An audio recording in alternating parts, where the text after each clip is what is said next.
Ja Eiropas Savienība neaudzē pati kādus produktus, tad no trešajām valstīm nākošie produkti mūs neietekmēs.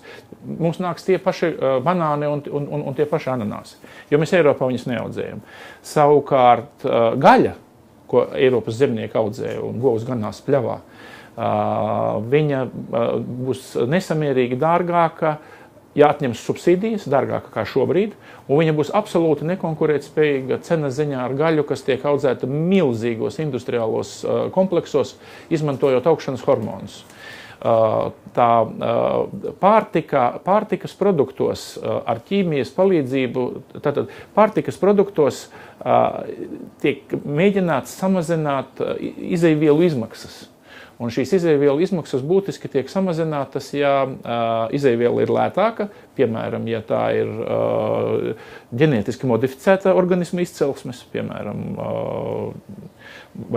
un tā būs ne tikai soja un ne tikai kukurūza.